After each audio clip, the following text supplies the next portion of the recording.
video kali ini akan dijelaskan tentang konsep dari suatu himpunan. Pada dasarnya, himpunan itu merupakan suatu perkumpulan objek yang memiliki ciri khas ataupun karakteristik yang jelas dan unik. Jadi nanti apabila ada sebuah perkumpulan objek yang memiliki karakteristik yang jelas dan unik, maka dia bisa kita sebut sebagai suatu himpunan. Semisal nih, apabila kita diminta untuk mengumpulkan hewan berkaki 4. Nah, di sini sangat jelas sekali kita diminta untuk mencari kumpulan hewan berkaki 4. Maka dengan mudah bisa kita sebutkan. Yang pertama itu ada kuda nanti ya.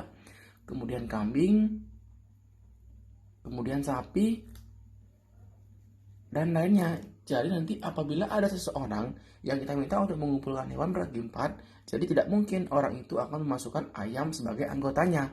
Karena ayam memiliki kaki 2, bukan kakinya 4. Begitu.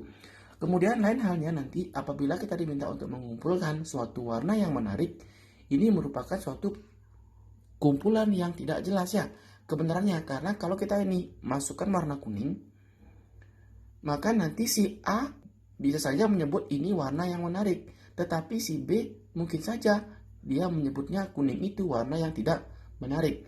Begitu ya. Jadi kumpulan warna menarik ini merupakan bukan himpunan. Kemudian yang lainnya yaitu kumpulan siswa kelas 71. Nah, ini gampang juga ya.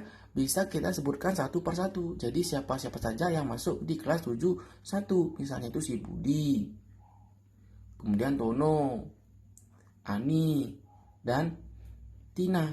Jadi ini merupakan kumpulan atau himpunan siswa kelas 71 karena dia memiliki ciri-ciri yang jelas ataupun unik.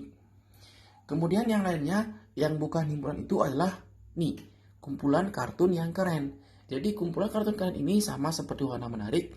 Apabila kita memasukkan di sini kartun Naruto, maka mungkin saja si X itu menyebutkan bahwa ini merupakan kartun keren, tetapi si Y belum tentu menyebutkan bahwa Naruto itu merupakan kartun yang keren.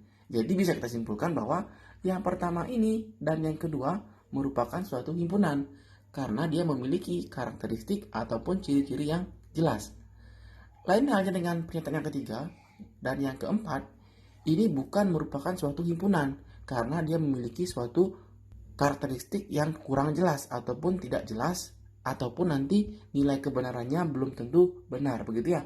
Jadi itu merupakan himpunan dan bukan himpunan. Nah, nanti himpunan ini bisa juga dituliskan seperti berikut nih.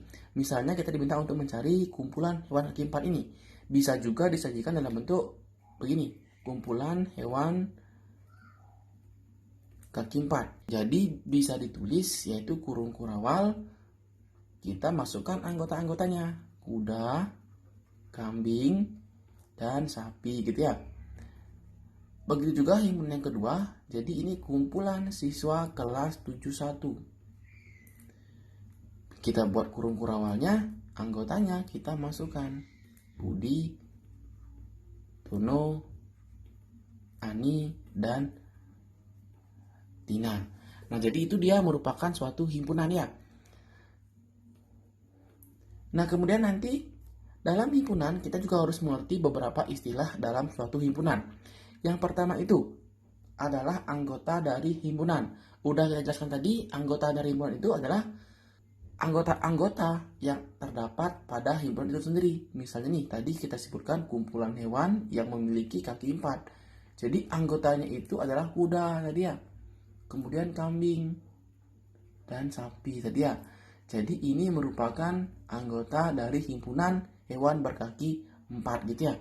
Jadi ada kuda, kambing, dan sapi. Kemudian yang kedua adalah kardinalitas dari suatu himpunan. Jadi ini adalah jumlah anggotanya. Jumlah anggota. Kardinal itu sama dengan jumlah anggota. Nah, misalnya kita disuruh mencari berapakah jumlah anggota dari hewan kaki 4 yang pada pernyataan pertama. Jadi bisa tulis nih, N ini menyatakan kardinalitas atau banyaknya. N kumpulan hewan kaki 4 itu ada berapa? Kita hitung nih, ada 1, ada 2, ada 3. Jadi N itu atau kardinalnya ada 3.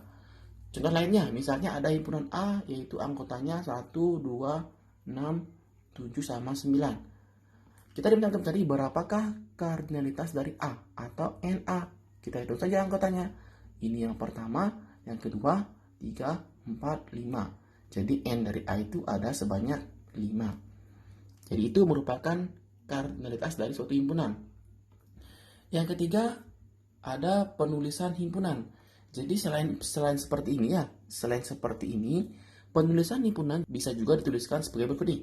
Misalnya kita ingin menuliskan himpunan A ya, yang anggotanya itu adalah 1, 2, 3, 4, 5. Jadi himpunan ini bisa juga ditulis begini. A itu merupakan nilai X di mana X-nya itu kurang dari sama dengan 5 dan X itu elemen bilangan asli. Nah, apabila kita tulis seperti ini, maka jika kita cacah ya, atau kita sebutkan satu persatu, kita akan dapatkan yang di sampingnya, yaitu anggotanya 1, 2, 3, 4, 5. Karena 1, 2, 3, 4, 5 ini merupakan nilai X yang kurang dari sama dengan 5, dan dia merupakan bilangan asli. Begitu. Kemudian yang keempat yaitu himpunan kosong. Jadi perlu diketahui bahwa himpunan kosong ini merupakan himpunan bagian dari setiap himpunan. Simbolnya itu adalah 0 yang dicoret, atau nanti bisa juga kurung kurawal tanpa anggota. Jadi ini dua simbol dari himpunan kosong yang sering digunakan. Yang terakhir yaitu adalah semesta dari suatu himpunan. Semesta dari suatu himpunan ini adalah yang kita bicarakan ya. Yang dibicarakan. Misal nih, nanti kita membicarakan sebuah semesta bilangan ganjil. Jadi ini adalah semua bilangan ganjil yang kita bicarakan. Jadi apapun yang kita bicarakan itu merupakan suatu semesta dari suatu himpunan. Nah, itu dia istilah-istilah dan konsep dari suatu himpunan. Harapkan adik-adik bisa memahaminya dengan baik. Nanti apabila ada yang kurang jelas ataupun kurang memahaminya dengan baik, nanti silakan di replay videonya sampai benar-benar paham tentang konsep dari suatu himpunan. Nah, cukup sekian video kali ini. Kami ucapkan terima kasih dan sampai jumpa di video selanjutnya.